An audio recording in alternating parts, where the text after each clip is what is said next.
keep our eyes on you. 오늘 우리 보실 하나님의 말씀 고린도후서 2장 11절, 데살로니가전서 3장 5절, 그리고 출애굽기 10장 9절부터 12절까지 말씀 보겠습니다. 고린도후서 2장 11절 읽겠습니다. 이것은 사탄이 우리를 이용하지 못하게 하려 함이라. 우리는 그의 계략들에 대해 무지하지 아니하노라. 데살로니가전서는 넘어가고 출애굽기 10장 9절부터 12절까지 모세가 이르되 우리가 반드시 주를 위해 명절을 지켜야 하므로 우리가 가되 우리의 젊은이와 늙은이와 아들 딸과 양떼와 소떼와 함께 가겠나이다 하매, 출애굽기 10장 10절 그가 그들에게 이르되 내가 너희와 너희의 어린 것들을 보낼 때에 주가 너희와 함께 할지니라. 그 일을 조심하라. 너희 앞에 악이 있느니라. 그리 할 수 없나니 이제 너희 남자들만 가서 주를 섬기라. 그것을 너희가 고하였느니라 하니라. 이에 그들이 파라오 앞에서 쫓겨나니라.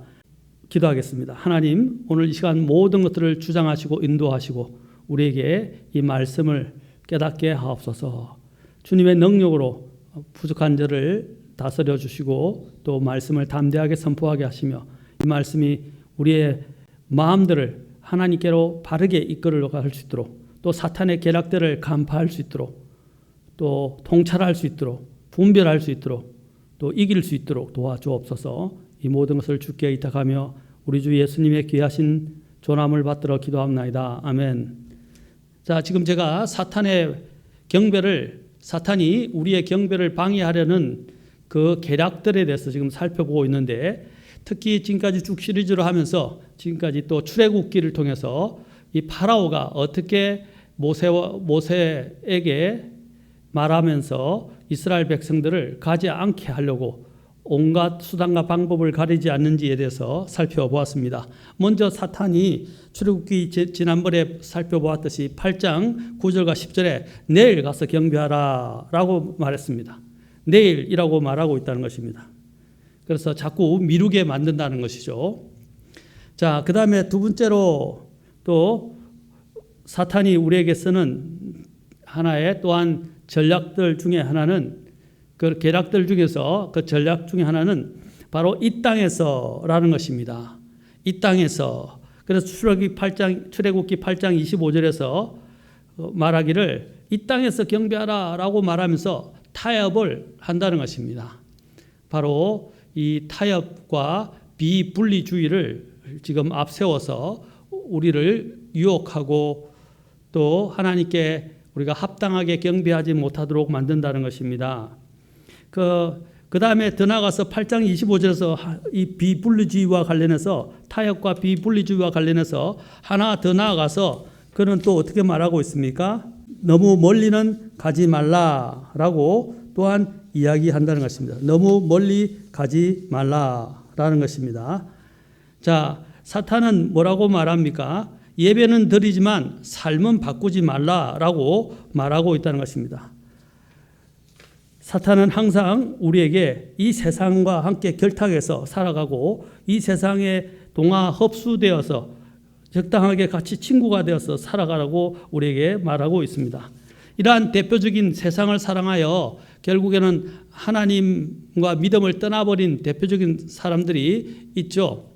주님께서는 이전에는 롯을 기억하라, 롯의 아내를 기억하라 라고 말씀하시면서 말씀하셨습니다. 그리고 우리는 또 한 사람 데마가 세상을 사랑하여, 그렇죠, 또한 사도 바울을 버리고 갔다는 사실입니다. 우리는 기억해야 합니다. 또 사탄이 오늘 본문 말씀을 통해서 우리에게 또한 펼치는 그 계략은 바로 10장 9절부터 11절에 있듯이 너희 남자들만 가서 주를 섬기라 라는 것이었습니다. 너희 남자들만 가서 주를 섬기라. 자, 출애굽기 10장 9절부터 11절에 이제 그것이 잘 나와 있는데, 이 사탄이 우리에게 지금 하는 가장 대표적인 것이 무엇입니까? 우리가 사탄이 이렇게 우리에게 이러한 방식으로 접근해서 우리를 유인하고 또 유혹하고 나아가게 할 때 우리가 기억해야 할 것은 출애굽기 8장 29절에 모세가 답변한 것을 통해서 우리는 알 수 있습니다. 모세가 어떻게 사탄의 그러한 계략을 간파하고 그 다음에 그가 어떤 식으로 대응했는지 우리가 같이 함께 살펴볼 필요가 있습니다. 자, 출애굽기 8장 28절에서 아까 그가 너무 멀리는 가지 말라라고 말했을 때 모세는 29절에 이렇게 말합니다. 모세가 이르되 보소서 내가 왕을 떠나 나가서 죽게 강구하리니 내일 파리 때가 파라오와 파라오의 신하들과 파라오의 백성에게서 떠나려니와 파라오께서는 백성이 가서 죽게 희생물을 드리지 못하게 함으로써 다시는 속임수를 쓰지 마소서 하니라 이렇게 이야기했다는 것입니다. 속임수를 쓰지 마소서. 파라오의 속임수를 모세는 간파하고 있었던 것입니다. 그렇지 않습니까? 자, 우리도 마찬가지입니다. 사탄이 하는 것들을 우리는 꿰뚫어 봐야 됩니다. 통찰해야 합니다. 분별해야 합니다. 그리고 단호하게 우리는 답변할 것들을 가지고 그에게 노라고 답변을 해야 합니다. 주께 희생물을 드린다는 말은 무엇입니까? 주님께 경배한다라는 것입니다. 자, 오늘은 특별히 지난번에는 세속주의와 비분리주의에 대해서 우리가 봤는데 오늘은 더 나아가서 인본주의에 대해서 좀 더 살펴보고자 합니다. 여기 보면 오늘 10장 9절에서 11절에 먼저 파라오가 뭐라고 그랬어요? 너희들 가서 경배해라 라고 이야기를 합니다. 그런데 조건을 달아요. 항상 사탄은 하나님께 경배하는 부분에 조건을 답니다. 전에 우리가 제자들에 대해서 누가복음을 통해서 보았죠. 주님을 따르려고 하는 사람들에 대해서 항상 그들이 주님을 따르겠나이다마는 하면서 하나님께 if, but 그렇죠? 하면서 I라는 이러한 조건을 단다는 것입니다. 내가 먼저이고 항상 다른 일이 먼저이고 그렇죠? 또 그러나라는 항상 전제 조건을 붙여서 하나님을 따르는 부분들을 그렇죠? 왜 따르는 부분에 대해서 변명을 또한 여러 가지 이유들을 들어서 합리화시킨다는 사실입니다. 경배 드리지 못하는 것에 대해서 합리화시킨다는 것입니다. 오늘도 여기서 뭐라고 그랬습니까? 너희 남자들만 가서 주를 섬기라 라고 이야기하고 있다는 것입니다. 너희 남자들만 가서 11절에 나오죠. 모세가 적당히 하라는 이러한 파라오의 제안을 거절하자 이러한 타협안을 내놓은 것입니다. 그는 이스라엘 백성을 계속해서 붙잡아 두려고 또 다른 전략으로 더욱 실제적이고 교묘한 타협안을 내놓았던 것입니다. 파라오의 말을 우리는 주의해 보아야 합니다. 마치 파라오가 이 모세에게 말할 때 어떻게 말하고 있습니까? 아주 이스라엘 백성을 걱정하는 듯이 하면서 한단 말입니다. 그러면 우리들이 나를 걱정해 주는구나 이렇게 생각하게 되죠. 그러나 걱정하는 듯이 이렇게 다가온다는 거예요. 우리는 그러한 부분들도 우리는 파악해야 합니다. 이것이 진짜 우리를 위해 걱정하는 것인지 자신의 이득을 위해서 하는 것인지. 이 파라오를 보십시오. 자신의 이득을 위해서 그렇죠? 또 이 아이들까지 가게 되면 완전히 이제 떠나가게 되니까 자신들이 부려먹던 노예들이 없어지게 되는 거예요. 그렇게 되면 많은 어려움이 생기게 되는 것이죠. 그래서 이제 그것들을 적당하게 보내지 않을 수는 없으니까 적당한 타협판을 내놓은 것이 이거라는 것입니다. 그러면서 선심을 쓰듯이 이렇게 말합니다. 마치 아이들을 걱정하는 것처럼 그렇죠? 이렇게 말 내가 너희와 너희의 어린 것들을 보낼 때에 주가 너희와 함께 할지니라. 그러나 그 일을 조심하라. 왜냐하면 아이들은 약하고요. 아이들은 또 이렇게 다치기 쉽고 또 아이들이 그 위험에 광야를 가게 되면 노출이 심하게 되고 또 위험에 노출되니까 아이 데리고 가지 마라고 말하는 것입니다. 이렇게 말하죠. 너희 앞에 악이 있느니라. 악이 있느니라. 너희 앞에 악이 있느니라. 곧 처와 어린 자녀들은 위험하니까 남겨두고 가서 경배하라는 것이 파라오의 속셈이었다는 것입니다. 이것은 사탄이 우리에게 접근하는 방식과 똑같습니다. 파라오는 그들이 여자들과 아이들을 이집트에 남겨두면 남자들이 이집트를 떠나가도 반드시 처자식에 대한 그리움과 생각 때문에 돌아올 것이라는 그 사실을 그는 잘 알고서 이러한 간교한 제안을 했던 것입니다. 이스라엘 백성이 인간의 정에 매여서 하나님께 대한 경배와 순종보다 인간의 관계를 더 중시해서 하나님께 순종하고 경배하지 못하도록 만들려는 속셈이었다는 것입니다. 우리는 지금 우리의 헌법에도 보장되어 있지만 천부 인권을 이야기합니다. 우리는 사람을 중시해야 돼요. 그리고 사람이 소중합니다. 그러나 하나님의 관계보다 사람이 더 소중하면 안 된다는 것입니다. 왜냐하면 사람에게 복을 주고 사람의 관계를 더 풍성하게 만들어주는 것이 바로 하나님이시기 때문입니다. 그런데 사탄은 그 틈을 타서 들어와서 사람의 관계 때문에 하나님과의 관계를 파괴하고 또 하나님께 제일 먼저 해야 될 우리의 본분인 그 경배를 드리지 못하도록 가로막는다는 것입니다. 그래서 가로막아도 안 되니까 어떻게 해요? 이런 강교한 술책을 써서 꾀를 써서 이제 속임수를 써서 가지 못하도록 만든다는 것입니다. 누구든지 이 사탄의 올무에 걸리게 되면 그는 생각이나 판단이나 결정에 있어서 결코 하나님이나 믿음 중심적으로 하지 못하고 사람 중심적으로 하게 된다는 것입니다. 사람에게 있어서 가장 큰 영적 걸림돌 중에 하나가 무엇이냐면 바로 가족 관계가 될 수 있습니다. 특히 오늘날 현대사회에서는 더욱더 자녀 문제, 이 자녀 문제는 바로 믿음의 신자들의 아킬레스건이 되고 있어요.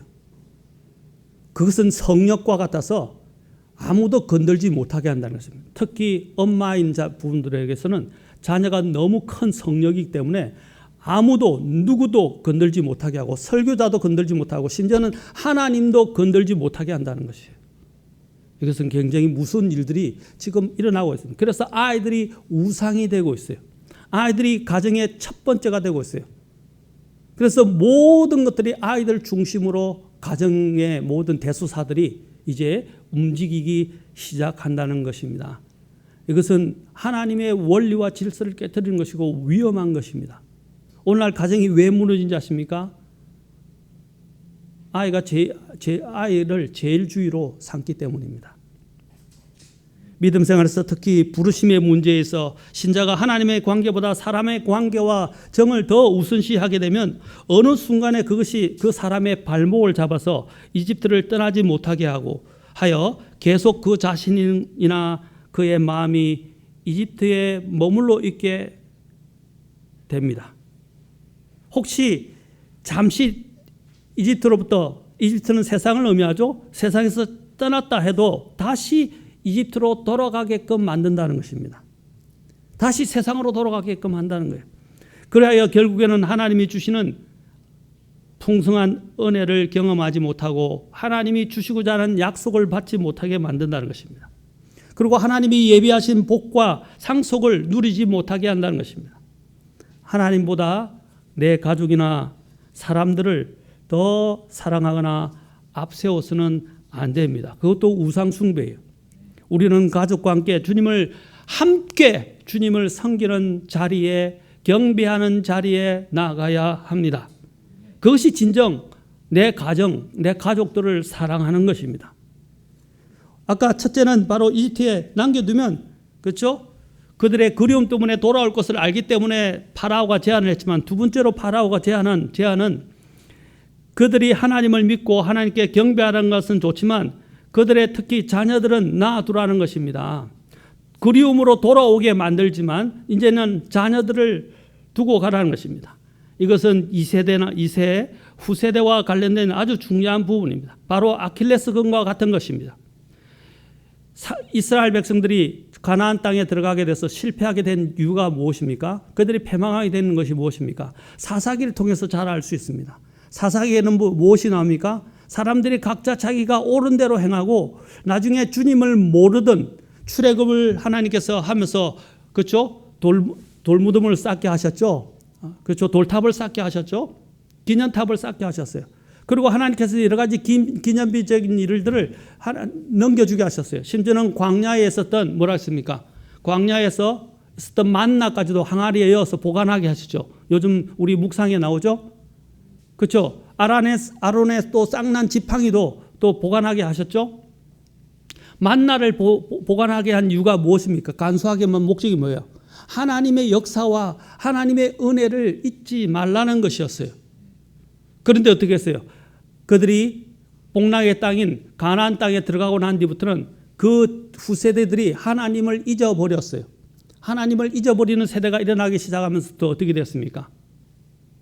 그들은 타락하게 됐고 하나님의 말씀을 제쳐주고 자기의 소견에 자기가 보기에 옳은 대로 다 행하게 되었던 것입니다. 하나님의 기준이 없어져 버린 거예요. 그래서 이스라엘이 점점점 패망의 길로 가게 된 것입니다. 그래서 더 가게다 보니까 어떻게 해요? 이제는 신본주의에서 인본주의로 가게 된 것이에요. 하나님을 모시고 살아야 되는 이스라엘 백성이 왕을 구하게 됐죠. 그렇죠? 그러면서 점점 더 인본주의로 흘러가게 되었다는 사실입니다. 우리도 마찬가지입니다. 이 후세대와 관련해서 사탄은 교묘한 속임수를 주고 너희 어린 자녀들은 두고 가라 라고 말합니다. 자녀에 대한 부모의 영적인 책임의 문제와 관련된 것입니다. 역사 속에서 이스라엘의 실패는 바로 사실 이 자녀 교육의 실패라고 할 수 있습니다. 우리가 자녀가 장성할 때는 자녀를 잘 다스려야 하고 또 장성할 때까지는 자녀를 잘 다스려야 하고 또 그들 스스로 하나님을 믿고 평생 하나님을 경외하고 그분을 섬기도록 이끌어야 할 책임이 있다는 것입니다. 그런데 사탄은 이렇게 말합니다. 너희 자녀들은 그냥 놔둬. 싫어하잖아. 안 좋아하잖아. 그냥 두란 말이야. 너희들만 가서 섬겨. 이렇게 이야기하는 것입니다. 그리고 사탄은 이런 너희 부모들만 믿어. 그렇게 하면 되잖아. 너희가 하나님께 경배해도 예배해도 좋으니까 그냥 자녀들에게는 믿음을 강요하지 말어. 신앙은 강요해서는 안 되는 거야. 부모들만 잘 믿고 섬기면 되고 자녀들은 아직도 어리고 모르고 공부만 할 시기고 그냥 내버려 두라. 자녀들이 커서 스스로 알아서 신앙을 선택하고 믿음의 문제를 결정하게 존중해 줘야 돼. 그런 부모가 훌륭하고 인격적인 부모란 말이야. 라면서 사탄이 속삭인다는 것입니다. 그게 훌륭한 부모이고 인격적인 부모입니까? 아이들을 영원히 파멸로 이끌게 만드는데 우리는 사탄에 의해서 조종당하는 것입니다. 이 소리를 우리는 귀를 기울이지 말아야 합니다. 특히 요즘은 아이들의 인격 이야기하고 또 물론 아이들은 인격적으로 키워야 됩니다. 저도 그런 부분에서는 굉장히 부족한 부분이 많지만 무엇보다도 아이들을 존중해야 된다는 것은 우리가 존중해야 되죠. 그러나 아이들이 어릴 때 아이들은 미성년자가 될 때까지는 부모의 보호하에 있는 것입니다. 그렇죠? 또 자녀 자신의 부모의 설하에 있을 동안에는 부모의 통제하에 있는 것입니다. 그것은 분명히 아이들이 그런 무엇이 진짜 옳은가 안 그런가에 대한 가치관이 완전히 형성되어 있지 않아요. 선과 악에 대한 기준이 완전히 형성되어 있지 않아요. 그런 것들을 바로 부모들이 딱 이렇게 규정해주고 잡아줘야 됩니다. 아이들이 물론 반항할 수도 있고 아이들이 싫어할 수 있어요. 그러면 아이들이 싫다고 하면 우리는 무조건 아이들이 원하는 대로 내버려둬야 됩니까? 아이들이 또한 원하지 않는다고 해서 아이들이 원하는 대로 하도록 내버려둬야 됩니까? 아니지 않습니까? 우리는 분명히 아이들이 커올 때 무엇이 옳은지 아닌지 그것을 가르쳐야 됩니다. 성경 교육도 마찬가지예요. 교리 처음에 보면 우리가 잘 알고 있는 디모데후서 3장 16절에 보면 하나님의 성경 기록들은 영감으로 주신 것으로 뭐라 했어요? 모든 교리와 책망과 바로잡음과 의로 교육하기에 유익하니라고 되어 있어요. 모든 교리라는 말은 무엇입니까? 킹제임스 성경은 교리로 되어 있어요. 개역 성경은 가르침으로 되어 있지만 교리예요. 이 교리란 무엇입니까? 무엇이 옳은지 무엇이 그런지에 대해서 분명한 기준을 보여주는 것입니다. 왜냐하면 사람은 악에 대해서 편향되어 있고 악으로 그저 태어날 때부터 죄성을 가지고 태어나기 때문에 자꾸 굽어져요. 그래서 어떤 게 바로 잡아줘야 돼요. 바로 잡아요. 무엇이 옳은지를 가르쳐줘야 되고 바로 잡아줘야 되는 것입니다. 마찬가지입니다. 우리 아이들이 싫다고 해서 우리는 그것들을 그만해서는 안 됩니다. 나중에 그들이 성년이 돼서 그들이 선택하는 부분에서는 어떻게 할 수 없고 그들이 주님 앞에서 영혼을 결정해야 되겠지만 그 전까지는 우리는 부지런히 아이들에게 선을 가르쳐야 되고 무엇이 옳은지 무엇이 그른지 그리고 어떻게 가야 되는지 가르쳐야 된다는 것입니다. 잠언 22장 6절에서는 뭐라고 했습니까? 아이가 마땅히 가야 할 길로 아이를 훈련시키라. 그리하면 그가 늙었어도 그 길을 떠나지 아니하리라. He should go라고 되어 있어요. 그가 마땅히 가야 될 길이라고 되어 있어요. 그런데 어떤 길이라고 했어요? 마땅히 가야 될, 사실은 in the way, 바로 그 길이라고 되어 있어요. 그 길은 바로 하나님이 우리에게 주신 그 길입니다. 하나님의 말씀으로 아이들을 양육하고 하나님의 그 길로 걸어가도록 아이들을 어떻게 해요? train up, 바로 훈련시키라 그랬어요. 이 군사 용어예요. 군사, 여러분 군대 들어가시면 아시면 얼마나 그렇죠, 혹독하게 훈련을 시킵니까? 몸에 베이고, 그래서 PRI 교육이라고 그러는데 피가 나고 알이 베이고, 그렇죠? 이가 갈리는 훈련이다, 이렇게 이야기를 합니다. PRI 훈련이라고 이제 이렇게 일명 이야기하는데 얼마나 힘들었으면 그런 이야기를 하겠습니까? 다 피하고 싶죠. 다 편하고 싶죠. 그런데 그런 군사 용어를 지금 쓰면서까지 이야기를 하고 있다. 아이들을 훈련시키라는 것입니다. 그래도 아이를 잃기가 쉬워요. 왜냐하면 세상이 악하기 때문에, 사탄이 발악을 하기 때문입니다. 예수님께서 누가복음 23장 27절 28절에서 그러나 예수님께서 그들을 향해 돌이키시며 이르시되 예루살렘의 딸들아 나를 위해 울지 말고 너희와 너희 자녀들을 위해 울라. 보라 날들이 이르르니 그때 그들이 말하기를 수태하지 못하는 자와 해산하지 못하는 태와 젖먹이는 적을 못한 젖이 복이 있다. 물론 이것은 앞으로 AD 70년에 로마의 타이투스 장군에서 예루살렘이 멸망하게 될 것과 그들의 비참한 그러한 이제 상황에 빠지게 될 것을 예언하신 것입니다. 그러나 이 말씀에는 우리가 배워야 되고 들어야 될 교훈의 말씀이 있다는 것입니다. 하나님은 자신을 따라오고 울면서 따라오는 자신을 따라오는 그 여인들에게 이렇게 말씀합니다. 너희 자녀들을 왜 울라? 사랑하는 성도 여러분, 우리는 자녀들을 위해서 울어야 합니다. 자녀들을 위해서 기도해야 합니다. 자녀들을 바르게 양육하도록 부지런히 해야 합니다. 신명기에서 이야기할 때 신명기 6장과 8장을 보시면 하나님께서 신명기에서 이 이스라엘 백성들을 광야로 인도하시면서 주신 말씀이 뭡니까? 바로 너희 자녀들을 신명기 8장에는 부지런히 가르치라는 것입니다. 요즘은 아이들이 말을 듣지 않죠. 그 말을 듣지 않는 데는 이유가 있어요. 부모가 본을 보이지도 않는 것도 있지만 우리가 아이들을 너무 세상에 맡겨놨고 세상에서 살아가도록 방치시켰기 때문입니다. 이 가정 파괴를 하고자 하는 그 주범이 누구입니까? 가정 파괴는 누구로 인해서 오는 것입니까? 물론 우리의 책임도 있어. 우리의 책임이 없는 게 아니라, 그러나 그 뒤에 모든 것들을 조정하고 가정을 파괴하려고 발악을 하는 존재가 누구입니까? 오늘 사탄이라는 것입니다. 사탄의 역사가 있기 때문입니다. 가정은 하나님께서 세상과 인간을 창조하신 후에 하나님께서 제정하신 최초의 기관입니다. 사탄은 하나님을 대적하고 하나님의 최고의 작품인 인간을 유혹하여 죄로 인해서 파멸에 이르게 했고 또 그 가정을 파괴했습니다. 인간을 범죄하기만 한 게 아니라 죄를 짓기만 만든 게 아니라 그 가정을 파괴해버렸어요. 아담이 이제 하나님의 음성을 듣고 이제 하나님 앞에 답변하게 됐을 때 어떻게 말했습니까? 저 여자가 자신이 하나님 잘못했습니다. 회개합니다. 용서하십시오. 라고 하지 않고 하나님이 물으셨을 때 저 여자가 라고 이야기했던 거예요. 가정이 파괴됐잖아요. 가정이 화목하고 서로가 하나 되고 서로를 위해야 하는데 서로를 비난하게 됐던 것입니다.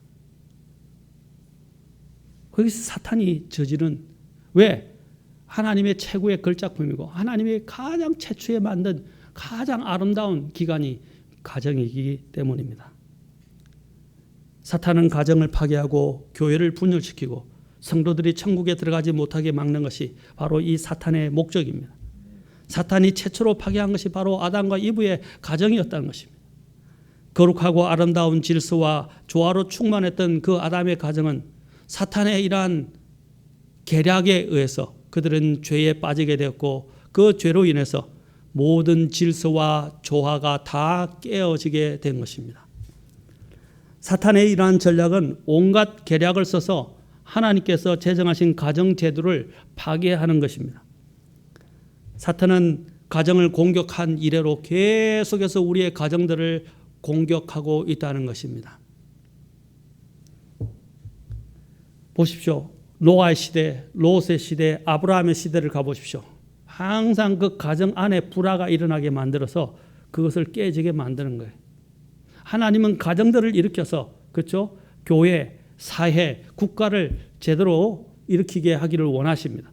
그런데 항상 가정을 먼저 무너뜨리면 가장 소규모, 가장 기본 다리인 이 가정을 무너뜨리게 되면 국가가 무너지는 것은 순식간이에요. 지금 우리나라가 왜 이 지경이 됐습니까? 베이비붐 시대에 특히 부모들의 잘못이 많아요. 베이비붐 시대들은 너무 산업화되는 우리나라 산업 성장하는 이런 가정 가운데서 아이들을 내버려두고 그냥 막 컸어요. 그 분위기가 옛날에는 그냥 가정교육에 예의의 어른들을 공경하고 교사를 공경하고 또 어른들을 공경하는 그런 분위기 있어서 컸지만은 그들은 그냥 방치된 때 큰 거예요. 그러니까 그 베이비붐 시대가 지금 저희들 시대인데 저희들의 이 베이비붐들이 어떻게 했어요? 이제 아이들을 어떻게 키울 줄을 모르는 거예요. 그래서 막 그냥 방치시켜 버렸어요. 그리고 세상 교육에만 맡겨놨던 거예요. 그러니까 아이들이 어떻게 됩니까? 요즘은 아이들이 교회를 싫어합니다. 하나님을 듣기 싫어해요. 교회 가는 오는 걸 원하지 않습니다. 심지어는 아이들이 이제 따지기 시작합니다. 신앙을 나에게 강요하지 마세요. 믿음을 강요하지 마세요. 내가 알아서 할 거예요. 나를 존중해 주세요. 아이들이 항거하기 시작합니다. 이런 것들이 어디서부터 온 것입니까? 세상으로부터 온 것입니다. 부모의 권위가 깨어뜨려지고 교권이 무너지기 시작하고 모든 권위들이 지금 바닥이 되고 있습니다. 그러한 부분들을 잘못되게 지금 사용하는 것이 바로 사탄이 원하는 바인 것입니다. 사탄의 이러한 공격으로 인해서 사탄의 유혹으로 말미암아 타락한 세상은 부부 관계의 파괴로 나타나게 되었습니다. 사탄은 세상과 세상의 교육 시스템을 통해서 우리 아이들의 신앙과 우리 아이들의 사상을 무너뜨리고 있습니다. 무신론, 포스트 모더니즘, 진화론, 상대주의, 자유연애 사상, 젠더 이슈. 여러분 성과 젠더는 다릅니다. 성은 성경에서 섹스, 영어로 섹스라고 이야기합니다. 그러나 젠더는 영어로 젠더라고 이야기합니다. 젠더는 뭐냐? 자기의 취향에 따라 성을 취사 선택할 수 있다는 것입니다. 그게 젠더예요. 그런 용어가 만들어져서 자꾸 생성되어 나오는 거예요. 그래서 유니섹스화되고 남자와 남녀 구분이 없어지게 되는 이런 것들이 다 젠더 이슈예요. 하나님은 분명히 어떻게 했어요? 남자와 여자를 창조하셨죠. 분명히 성에 대한 구분을 분명히 두셨다는 사실입니다. 그런데 이런 젠더 이슈가 생기기 시작하면서 어떤 것들이 생기기 시작합니까? 이제 동성애가 나타나기 시작하고 남녀 간의 갈등을 조장시키는 이러한 일들이 붙여지기입니다. 그 대표적인 것이 남녀 평등 사상과 그 다음에 페미니즘입니다. 오늘 우리나라 이 망치는 것 중에 하나가 바로 페미니즘입니다. 특히 여성 인권 때문에 물론 학대받는 것에 대해서는 우리가 규제를 해야 됩니다. 그러나 그 이상으로 이제는 혐오를 조장하게 만들고, 그렇죠? 특히 여자들이 남자를 혐오하게 만들게 됩니다. 여성가족부가 뭐예요? 그냥 가족부가 돼야지. 남자면은 온 곳에서 지금 차별을 받고 있습니다. 남자들이 모든 죄악의 원흉인처럼 지금 지적당하고 지목받고 있습니다. 그들이 바로 이 페미니즘에서부터 온 거예요. 남자의 권위가 무너질 때부터 가정이 무너지는 거예요. 아빠는 가정의 머리예요. 하나님이 두신 원리예요. 그런데 아빠는 없어졌어요. 엄마만 커지고 있어요. 그리고 아이들이 커지고 있어요. 이런 것들은 특히 제가 자매님들을 뭐라 하는 건 아니지만 자매님들이 아이들 앞에서 아빠를 어떻게 대하는가도 굉장히 중요한 것입니다. 아빠가 잘하고 못하고의 문제가 아니에요. 엄마가 아빠를 어떻게 대하는가, 그것들이 아이들에게도 보이게 됩니다. 또 아이들도 마찬가지로 아빠의 권위를 존중하고 인정해야 합니다. 그것이 어디서 들어오는 것입니까? 세상에서 들어온 거예요. 그래서 세상에 아이들을 그렇게 맡기니까 아까 그런 젠더 이슈, 동성애, 페미니즘, 남녀 평등주의, 그다음에 하나님을 불신하고 거역해하는 사상이 그 아이들이 세상 교육을 통해서 주입되는 것입니다.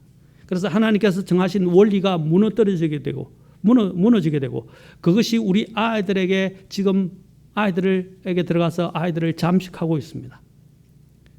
또 아이들은 이 세상의 교육과 세상의 문화와 심지어는 매스미디어와 영화, 음악과 교육을 통해서 우리 아이들 속에 점점점 침투되어 들어가고 있고 아이들을 잠식하고 있고 심지어는 부모들과 아이들도 또 그것에 의해서 점점 세뇌당하고 있다는 것입니다.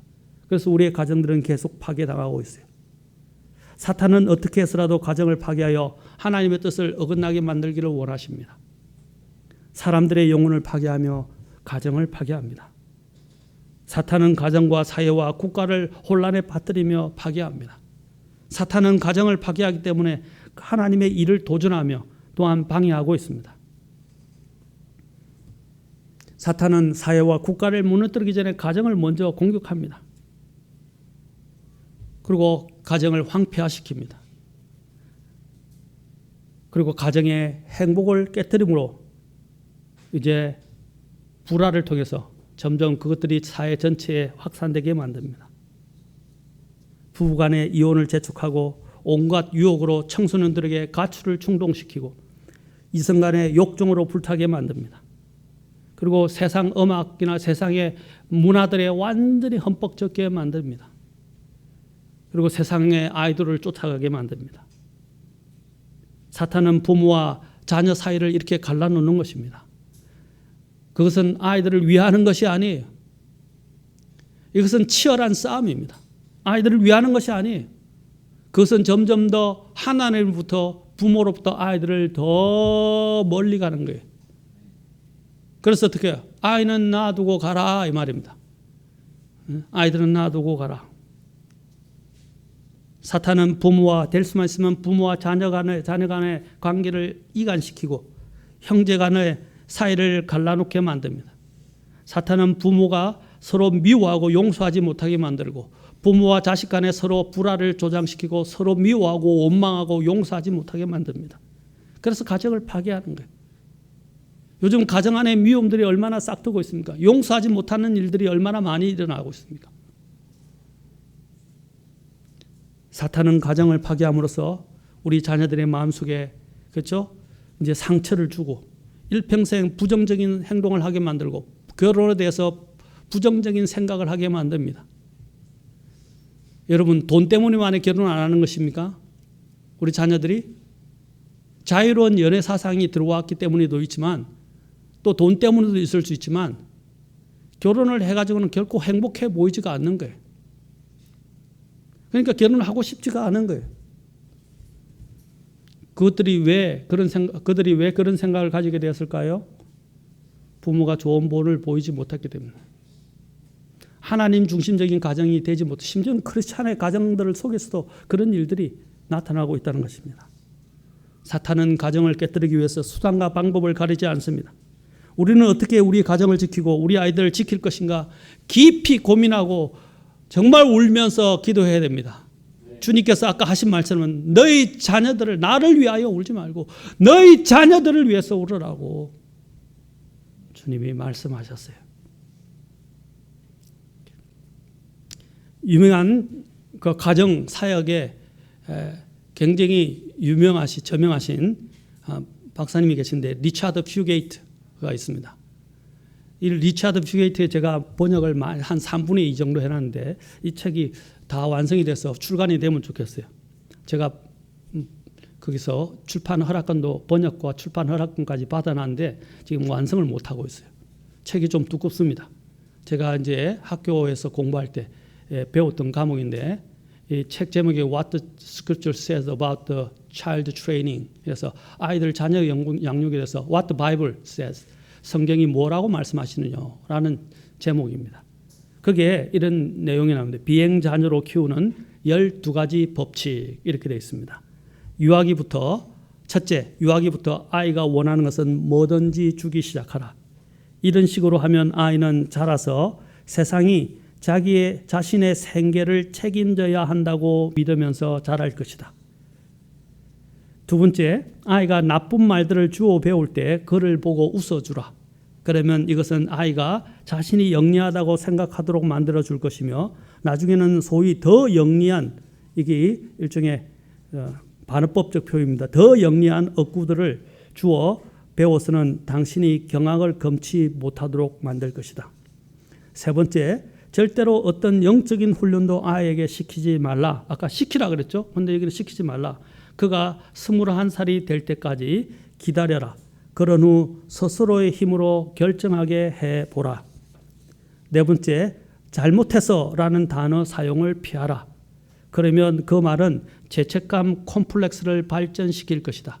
그리고 그것은 후에 그가 차량 절도로 체포되었을 때 사회가 자기를 대적하고 있고 자신이 박해를 당하고 있다고 믿도록 만들어줄 것이다.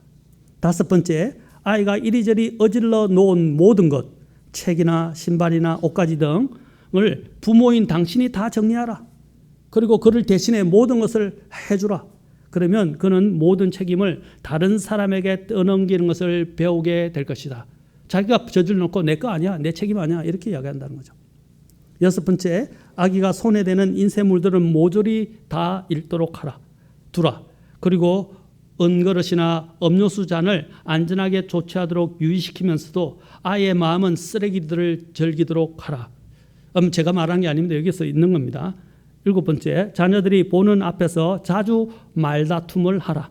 그렇게 하면 나중에 가정이 파탄되어 아이들은 그다지 충격을 받지 않을 것이다. 가정이 파탄되어도 아이들은 그다지 충격을 받지 않을 것이다.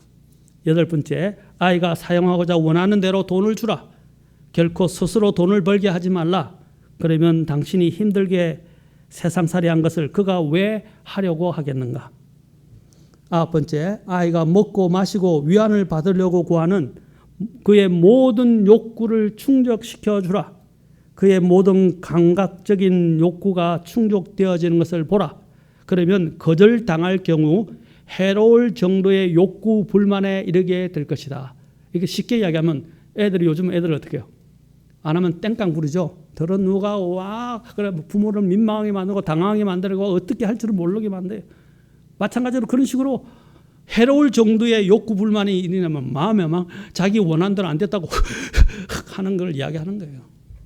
그 다음에 열 번째, 이웃이나 선생들이나 경찰들에 맞서 그의 편을 들라. 그러니까 아이의 편을 들라. 그러면 그들 모두는 당신의 아이에 대해 반감을 갖게 될 것이다. 11번째, 아이가 진짜 문제를 일으킬 때 당신 스스로 내가 그 아이를 어떻게 할 수 없었잖아 라고 말하면서 변명하라. 내가 어떻게 할 수 없었잖아 라고 자꾸 말하라는 거예요. 그렇게 변명하라는 거예요. 12번째, 맞아. 슬픔의 나날을 준비하라. 그러면 그렇게 되기는 쉬울 것이다. 성경이 뭐랍니까? 자녀로 인해서 슬퍼하게 될 아버지와 부모에 대해서, 슬퍼하고 근심하게 될 부모에 대해서 자문에서는 자주 이야기하고 있다는 것입니다. 자녀로 인해서 슬퍼하게 된다는 거예요. 무엇이 가장 큰 슬픔입니까? 제 가장 큰 슬픔은 우리 아이들이 하나님을 믿지 않고 하나님을 떠나 살고 하나님을 섬기지 않고 하나님 앞에 우리 친내 신앙을 갖지 않고 주님 앞에 나와서 경배하지 않고 자기 마음대로 하나님 앞에서 자유롭게 사는 거예요. 저는 그것을 생각하면 너무 마음이 아파요. 지금. 그래서 기도해요. 우리 아이들이 절대로 하나님을 떠나지 않고 또 성경적인 교회를 떠나지 않고 항상 주님 중심으로 주님을 섬기어야 할 때는 주님 앞에 나와서 섬기는 것. 그것이 영원히 남는 거예요. 여러분들에게 추천할 책이 하나 있습니다. 다니엘 학습법이라고 하는 저자 김동환 저자가 저한테 책도 보내오셨고 또 책을 제가 갖고 있는데 그중에 또 한 책이 있습니다. 이게 크리스찬 학부모와 자녀가 꼭 알아야 할 25가지 문제라는 책입니다. 이게 이제 다니엘 학습법으로 유명해지고 강연도 많이 하신 분인데 이 책에 아주 이게 유용한 것들이 많이 있어요. 이게 프롤로그와 서평과 이제 목차가 있는데 제가 시간이 없어서 다 읽어드리지 못하니까 제가 이제 뒤에 게시를 해놓을 테니까 쭉 펼쳐서 게시해 놓을 테니까 여러분들이 아까 비행자녀로 키우는 12가지 법칙 이거하고 같이 붙여놓을 테니까 꼭 읽어보시고 원하시면 제가 카피본을 만들어서 여러분에게 드릴 테니까 읽어보십시오. 여기 보면 어떻게 아이들이 이제 점점점 이 세상에 의해서 노출되어서 세상에 이러한 문화와 교육에 노출되어서 잘못된 길로 가게 되는가를 조목조목 잘 써놨어요. 그래서 우리 아이들을 어떻게 양육해야 할 것인가, 어떻게 가르쳐야 될 것인가 라고 지금 이야기하고 있습니다. 그래서 목적이 뭡니까? 우리 자녀가 하나님께 온전히 쓰임받고 한국 교회와 대한민국까지 살리고 지키는 바로 책이 되어야 된다는 것입니다. 꼭 읽어보시면 좋겠습니다. 제가 뒤에 붙여놓겠습니다. 사랑하는 성도 여러분, 예수님께서 십자가를 지고 골고다 언덕을 오르시면서 평소 그를 따르던 여인들이 슬퍼하는 것을 보고 주님께서 말씀하신 것을 잊지 마십시오. 너희 자녀들을 위해서 울라. 이것은 주님을 믿지 않고 거절한 이스라엘 자손들에 대한 바로 경고의 말씀이었습니다. 주님께서도 오늘 우리 자녀들에게도 자녀의 학교, 직장, 결혼, 성공을 위해서 울며 기도하기보다는 파멸과 멸망의 길, 심판과 영원한 죽음을 향해 가는 길에 있는 그 자녀들의 구원 그리고 그들의 믿음 생활을 위해 울며 기도하라고 경고하시는 것입니다. 자녀가 좋은 학교에 들어가지 못해서 눈물 흘리며 울라는 말씀이 아닙니다. 원하는 직장에 들어가야 하니 들어주시라고 강구하라는 말씀이 아닙니다. 멸망의 길, 파멸의 길, 죽음을 향해 가고 있는 길에 있는 우리의 자녀들의 믿음을 위해서 울며 기도하라는 말씀입니다. 사탄이 두려워하는 것이 가장 두려워하는 것이 무엇이겠습니까? 믿음이 대대손손 이어지고 믿음의 사람들이 세대를 거듭해서 여전히 나타나 하나님을 경배하고 섬기는 것입니다. 여러분 아까도 이야기했죠. 제가 오늘 지금 우리 출애굽기 묵상하고 있는데 출애굽기 15장 16장에서 지금 묵상하고 있죠. 16장에서 뭐가 있습니까? 아까 만나를 항아리에 보관하게 한 이유가 무엇입니까? 거기 성경에 나와요. 대대손손, 그렇죠? 세대들을 통해서 앞으로 계속된 세대를 통해서 어떻게 해요? 하나님을 기억하라는 것입니다. 하나님의 은혜를 기억하라는 것입니다. 하나님의 역사를 기억시키는 것입니다. 그래서 저것이 무엇이냐 자녀들이 모으면 바로 하나님이 이렇게 하셨다라는 것을 알려주라는 거예요.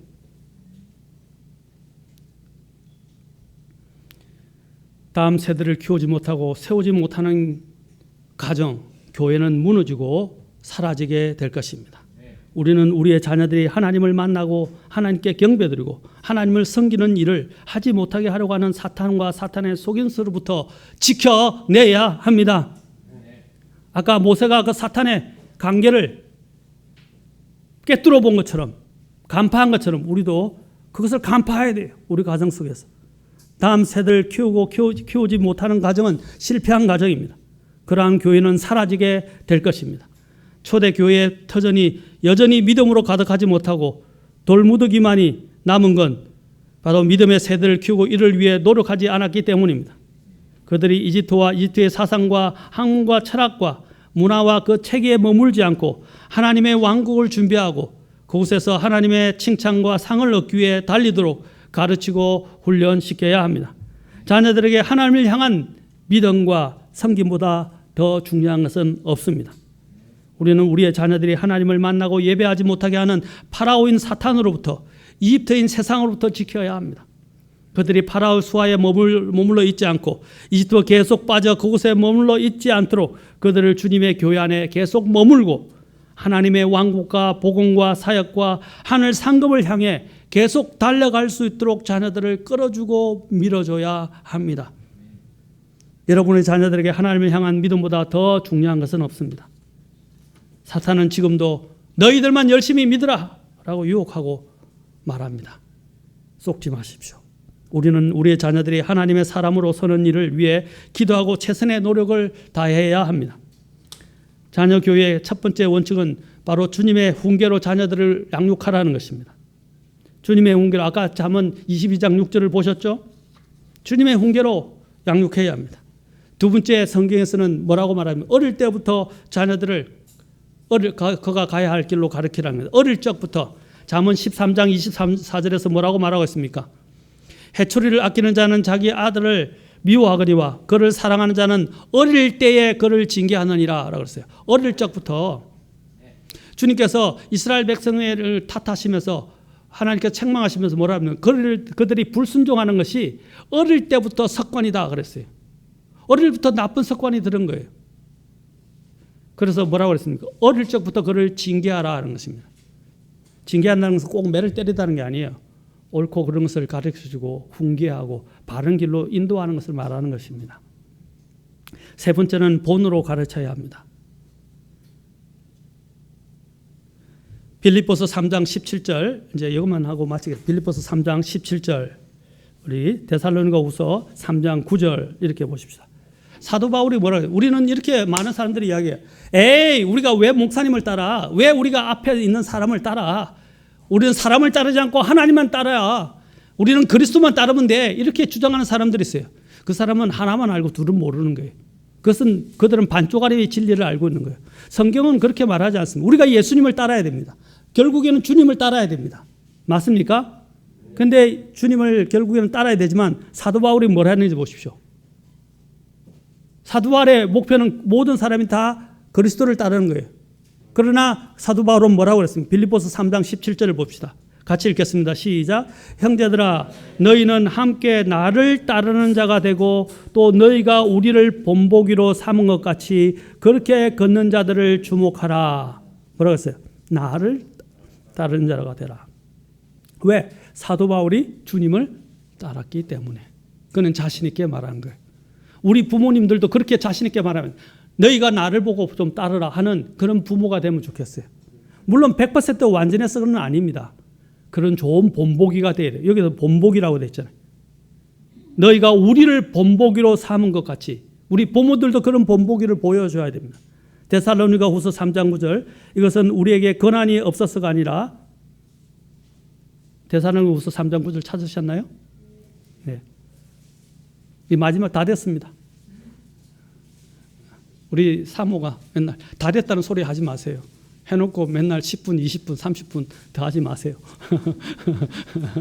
제가 웃으라고 말씀드렸습니다. 이제 진짜 다 됐습니다. 데살로니가후서 3장 9절 자 같이 읽겠습니다. 시작. 이것은 우리에게 권한이 없어서가 아니라 우리 자신을 너희의 본으로 만들어 우리를 따르게 하려 함이라. 우리 자신을 너희의 본으로 만들어서 뭐라고 했어요? 우리를 따르게 한다고 그랬어요. 왜? 사도 바울이 주님을 따르는 본을 보였기 때문에. 여러분 부모만 주님을 섬기는 게 중요하지 않아요. 가정이 다 함께 주님께로 나아가는 것이 중요합니다. 그것은 남자에게만 아빠에게만 국한된 것이 아닙니다. 엄마에게만 국한된 것이 아니에요. 가정의 머리인 가장 중에서 자신은 열심히 믿음을 생활을 하면서도 정작 아내와 자녀들은 아직도 세상에서 분리된 삶을 사는 복된 삶으로 인도하지 못하는 경우가 얼마나 많습니까? 그리스도인 가정의 영적인 책임은 바로 부양의 책임보다 더 큰 것입니다. 돈을 벌어서 갖다 주고 교육시키는 것보다 더 큰 문제예요. 자녀를 홀로 키우는 편모나 편부에 있어서도 마찬가지입니다. 모든 가정이 다 함께 주님을 경배하고 주님을 섬기는 것보다 더 복된 것은 없을 것입니다. 우리 가정이 다 함께 손잡고 주님을 경배하는 자리에 주님을 섬기는 자리에 같이 나아가고자 하는 그런 가정을 만들어내서 하나님께 영광을 돌립시다. 사탄의 속임수에 넘어가지 마십시다. 기도하시겠습니다. 다 같이 일어서시겠습니다. Lord, bless our home, protect our home. Let it be our refuge in this world of sin. Lord, reign within. Keep us strong and true, and when we